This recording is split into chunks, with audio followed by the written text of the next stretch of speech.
Hello and welcome to Cardboard and Plastic. Today's video is a CGC reveal. Before I start that, never so excited to get a $2 card in the mail there. So this is for my Smith's PC. It is a platinum, so it was just posted on eBay, so I picked that up. Hard to find some of those cards. And this is kind of silly. So I showed you this last time, and now I got the out of 75. Then I have the out of 99 coming in the mail. So Panini's, I mean, they just get me hooked with those ultra-modern on-card autos. So Smiths, I got to always get the TCDB, the trading card database checklist. Try to get as complete as possible. So if I could see those for a pretty cheap price, I always pick them up. So today's reveal, I'm gonna start with some cards here, football and hockey and basketball, and then I'll go into baseball. So I have a 30 card order, and I just got this back. I really just will grade with anybody, really, for the cheapest prices. I have a PSA order that I just sent out. I said I wouldn't use them again. I am going to use them. I had some cards that were kind of oddball type things, but also I know that they could grade really high. So, like my previous PSA reveal, I had a Ron Santo 1968. They got a PSA 9. And just like that, one card would pay for almost the entire grading. So I have, I believe, 12 cards I sent out, and it just takes one card. And that's like kind of the magic of PSA for people that use it for reselling, is you just need that one card to hit, and then it pays for the entire order. CGC, this is a very well graded order, maybe a little bit tough, but the thing is you can compare the cards to each other, and like one's a 6, one's a 7, one's an 8. You could tell the difference between the cards. So they really got their act together at CGC. In the beginning, I was complaining about, like, if they had a rough corner, they would overgrade the card. Now, I mean, I can't really complain with any of these grades. This one graded a lot lower than I thought. It's a beautiful 6. This is just for my PC. So, Hall of Fame hockey. This one I thought was going to get a 4. Got a little bit lower, but this is a Hall of Famer, Rod Kelly, for the Park House set there. So, I mean, these are like iconic hockey card sets. I just thought it'd be cool to have one. This is the only card that got a sleeve and wasn't put into a regular holder. So I was really happy about this order with that. All right. 8 for Bernard King, and this is kind of what I do with my PC, is I graded this one in the past too, so this got a 7. It's really hard to find cards this centered, this nice. This is a really nice 8. I guarantee if I cracked this and sent this PSA, it would get an 8, maybe even a 9. So this card, right, I upgraded. This one has worse centering. This is going to go probably on eBay or trading. And that's what I kind of do with my grading, is I always want cards to upgrade. So I'm always looking for that. Zamobedi, this is a great 7. I mean, this is actually, this would be a PSA 7. There's no difference. So, great card there. I thought this had a chance to get higher, 8.5. I got a 9 in the past with this Jim Kelly, so this is going to go towards my trade pile.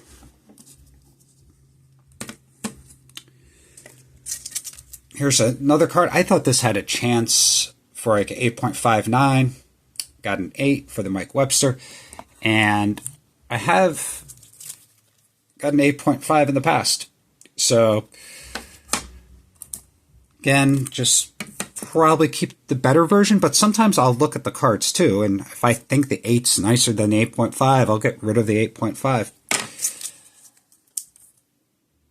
My Canes rookie, so an 8. Jim Langer, Hall of Fame rookie, 7.5.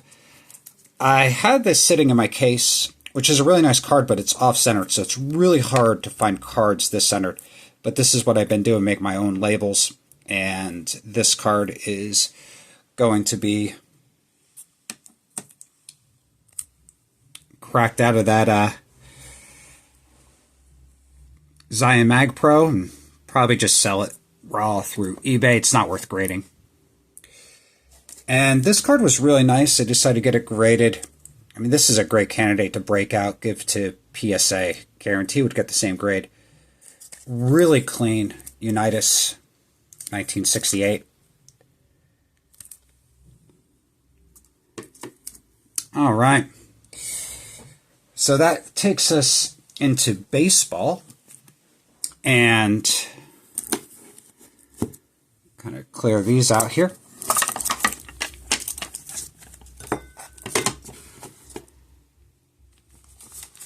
And with baseball, I always wanted this card for the Mike Piazza, and I kind of just slab for the fun of it. Here's the Leaf Kirby Puckett, nice 8. Hard to grade those with those black corners, kind of like the same thing with 1971 Topps. Here's a 1983 Donruss, and it looked really sharp, really clean. I did get a actual Gem Mint 10 from CGC for the same card. This is a nicer card.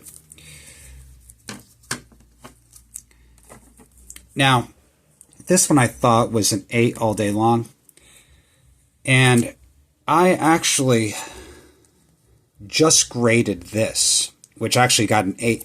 This is a nicer card than this card. And if you take a look, right, it's really hard to see, but this has like a bad corner up there, so not perfect. This one is a lot sharper, has better color. And this card, because it's in a PSA slab, and it's an 8 because of the PSA registry, I could sell this for over $100, probably $120 because of the centering with this card. So this one is going to be traded, and I'm going to keep this guy. I mean, this is a 7.5. It's probably worth $30, but it's a nicer card. Don't be scared of CGC slabs. The problem is the older CSG slabs and things like that, they were more inconsistent with the grading, but if you can find recently graded CGC cards, they're really nice. This is a beautiful 8 for the Dale Murphy rookie. Maybe a future Hall of Famer. That's why I kind of slabbed that. I just thought this was a beautiful card. I also got an 8.5 in the past, so I don't know which one I'm going to keep.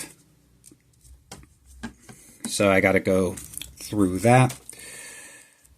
And what else do I have?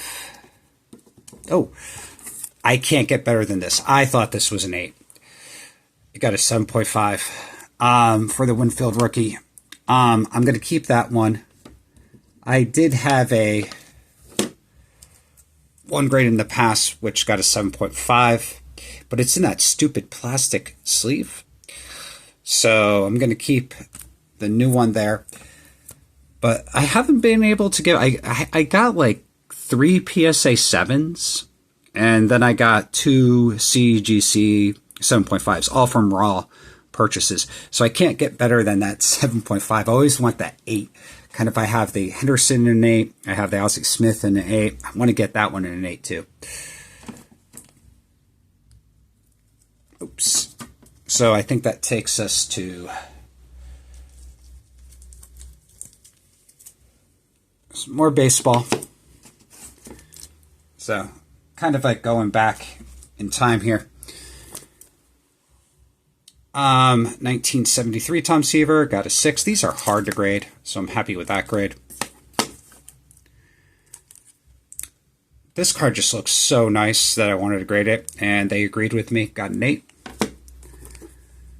Hank Aaron got a 4, and I knew it'd get a 4, but the centering was so nice, I just wanted to slab it up for, I think it was like under $9, right, to get this order with a special that they had.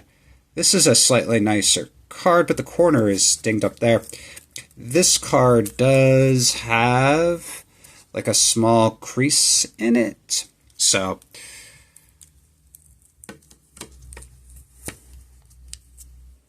now this card,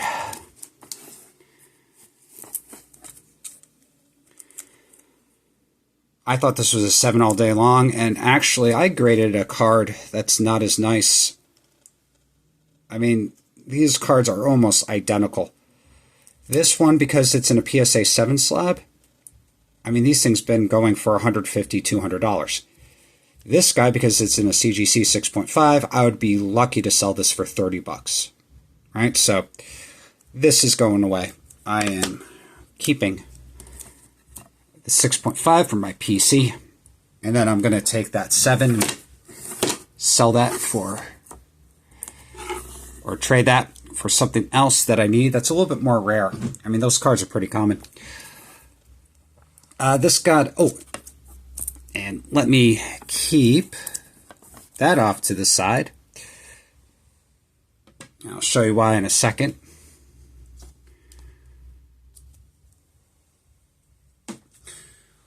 So just quickly through these, this spawn was pretty nice. Got a 5 for a 1961. And I try to only grade cards that get the collector's grade.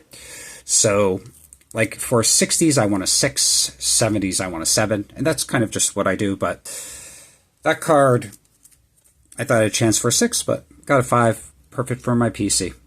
Billy Martin, this was a beautiful card there. Sparky Anderson, that's his rookie card. 6.5. And Ernie Banks, I thought this was going to grade higher. The centering is a little bit off top to bottom. There is like some print defects with it, like where the yellow isn't full. I might crack this and a few other cards and send them to like PSA or SGC. And you'll actually see that CGC is competitive, or even sometimes harsher on some of the cards with surface and centering. So CGC, in my opinion, it really looks at the quality of the card, the surface of the card, and the centering. PSA cares about corners, and SGC cares about eye appeal. So really, I could take a card and say, okay, I know where it's going to grade the highest, right? So this card I should have actually just saved for PSA. It would have graded the highest there because it has the sharp corners. And that's what they want. They don't care about the centering as much. And they really just want a card that looks perfect for the corners. All right. So I told you about these Mag Pro that I do. So let me see if I can find the Jim Langer I had. So here. So I put cards in these slabs, and I used to estimate grades. Now I don't care. I just put the card in the slab, and I just have like a Hall of Fame logo and just their name. But I estimated the grades, and I did this for Hank Aaron. So these are my little grades that I made up. So let's start. The Hank Aaron, I put a 4. So we'll see how CGC graded it. And I got a 5. And the reason is, I think, like, these cards, any type of issue with the corners are just really brought to light because of the black borders. So this card, I think, is graded. I would think I was a little bit harsh. I think a 5 is a perfect grade for that card. Because of the fact that, I mean, if I sent that to SGC, the same thing. They look at the card itself. All right. 1967 Topps, Hank Aaron. Oops, can't even focus that. I said it would get a 4. It got a 4.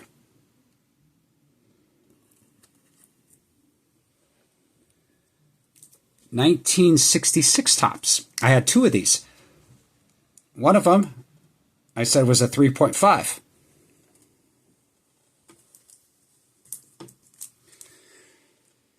Got a 3.5. Grading is not that hard. Once you get used to the standards, you kind of know. That had a little crease in the bottom left-hand corner, but it was nicely centered and got that little bump up. I thought, oops, the other 1966 Topps would get a 5, and an excellent, and that's what I got.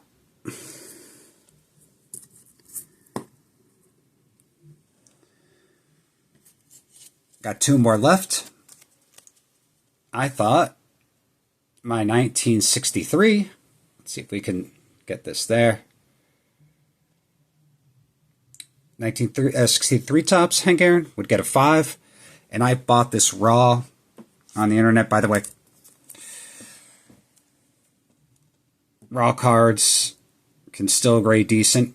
So this card got a 5.5, so a little bit higher than that. But almost every card, right, was within half a grade of what I said it was, except the one that was 1. And I really just looked at the corners too much, right? I had that PSA mindset in my head. So one last card, and this was the big card in the order. And so I have a dilemma now. This is a good dilemma. I have 2 of this card, and I bought this raw off of eBay. It got sent to the authentication, and I just left it in the authentication because CGC was the one that used to do the authentication. Now it's PSA. So you send it to PSA for the over $250. This card, I think it was like $280 with tax raw. I graded it for $9. So basically I'm into this card for $300. And it got a 4.5. Now, the centering for this card is, I mean, perfect. I mean, this card, I am not letting go, but I bought this one in the past. So I have 2 cards for the 1955 Hank Aaron, and I don't know which one I want to keep. The yellow is a little bit brighter than the yellow here, but the centering is better here.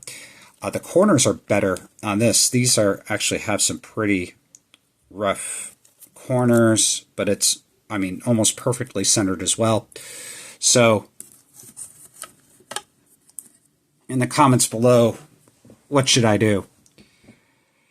Should I trade one of those? Should I keep them both? Should I sell one? It's a pretty big thing because I just don't want to get rid of either. So I think a 1955 Topps Aaron in a 4 grade. I think that is a card that's still kind of a little bit undervalued compared to his rookie card. So I think I'm just going to keep them both. So in the comments, let me know about the Aaron. And again, as always, have a great day. Keep on collecting.